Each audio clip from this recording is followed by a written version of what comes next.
Hi and welcome to Steelscape Nano, a series of short courses on designing with pre-painted metal. Simply watch the video, learn the concepts and take the quiz. Start learning today. In today's course we'll review what is gloss and sheen, how to measure gloss and sheen, why it is important to be aware of gloss and sheen, and strategies for reducing gloss and sheen on metal.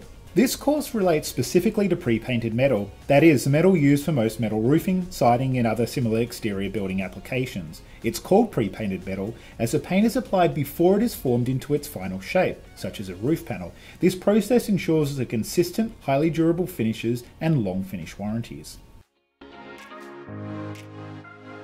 So what are gloss and sheen? Gloss and sheen both relate to two aspects of the same topic, that is, the visible shine or shininess observed on a surface created by the specular reflection of light.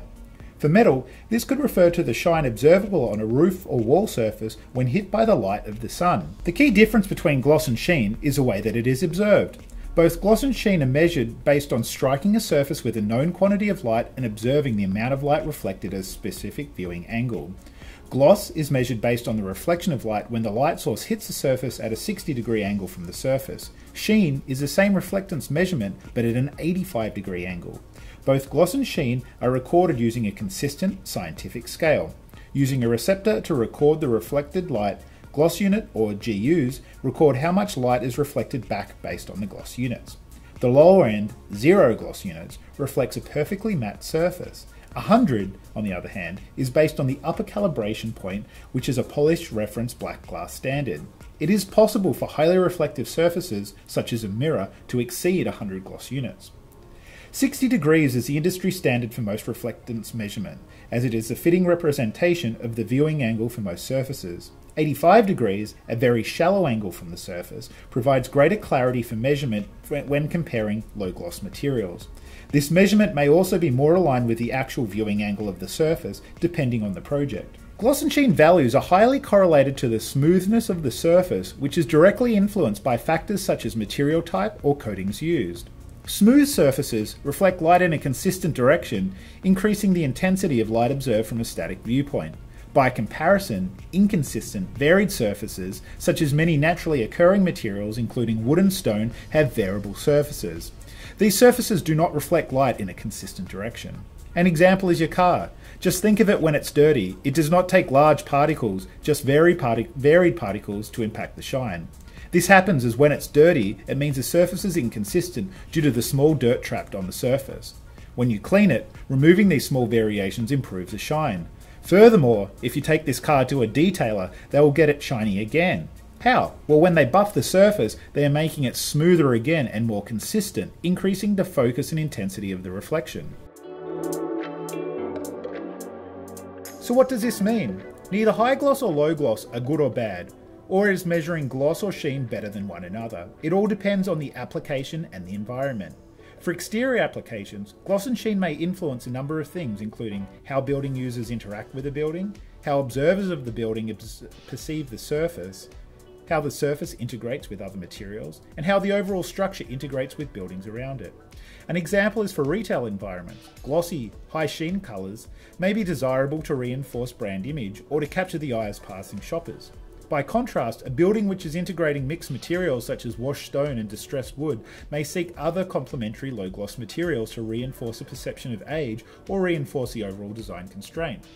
Finally, a low-gloss product may be required to integrate the structure into its surroundings. For example, a visitor centre within a heavily wooded forest may seek to integrate the shape and form with its surrounds so as not to detract from the untouched natural feel of its setting.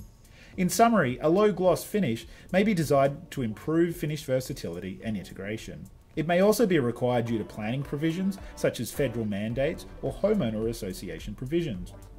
An important consideration for metal building materials is the application. It is rare that all planes of a building are straight or perpendicular, particularly metal roofs. Understanding the amount of light reflected from different angles will help better understand how the roof may look once installed in natural light conditions. Why is gloss and sheen prevalent on metal? Unlike purely natural materials such as stone or wood, metal is produced in a highly controlled process in order to create a quality product. The control of inputs to enhance quality also means the product has a highly consistent, flat surface which enhances light reflection. The gloss and sheen of typical metal paint systems used in metal have been engineered to provide low to mid-level gloss in order to suit a wide variety of applications. This level achieves a balance of reflected light, colour vibrancy, the durability of the finish, and the ability to hide scratches and marring. Of note, the gloss and sheen of metal roof will change with time as it accumulates dirt and grime. Like your car, this may not be observable from a distance but dulls the overall finish. In the metal industry, gloss and sheen are measured using a specially calibrated device called a gloss meter, which shines a light source and indicates the gloss reading. This is done in accordance with ASTM standard D523. This process is also used to ensure the gloss or sheen produced is consistent over the entire surface of the material. Designers may prefer metal due to its desirable properties such as lifespan, product design types, or warranty options.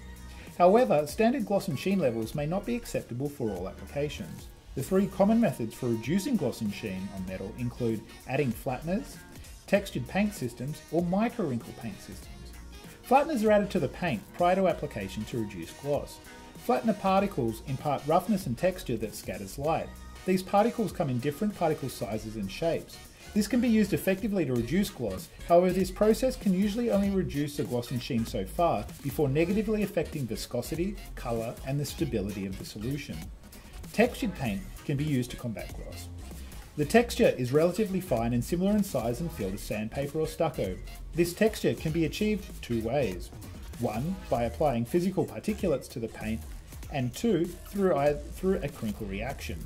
Crinkle type paints are applied like regular paint, but when they cure, which is done in a temperature controlled oven, the paint crinkles to create a texture. As this is done in a controlled environment, this can be done consistently while still ensuring the product offers the same durability as regular paints. Texture works by dissipating the light, as we have highlighted earlier, and the gloss is impacted by the smoothness of the surface. The paint sends a reflection of light in a variety of different angles, which means the proportion of light that can be seen at a specific viewing angle is significantly less. A step further is technology called micro-wrinkle or disruptive paints. These paints have a limited visible texture but offer texture variation at a microscopic level. As these paints can offer greater surface variation, this style of paint can offer the lowest gloss and sheen levels. A disadvantage of textured paint is that they may need to be handled with greater care by contractors, as the finish is more susceptible to scratches and marring due to the raised peaks of the finish. Darker colours such as blacks can be more sensitive to marring and scratching compared to lighter colours. A final consideration when designing to accommodate gloss and sheen is to review where the sun is likely to fall on the surface throughout the day, the angle of the sun to the surface, and the angle of common viewing distances to the surface. Reducing the number of flat areas can help combat this too, which is why different panels, shapes and forms can help reduce gloss and sheen. An example would be using a corrugated panel over a flat standing seam profile. So in summary, gloss and sheen represent different viewing angles of reflected light. These can be important considerations when evaluating the suitability of a finish. Most standard metal products are engineered to provide an optimum gloss sheen level. However, flatteners, textured paints, and micro-wrinkle paints can be used as a solution where designers require low gloss or sheen metal products.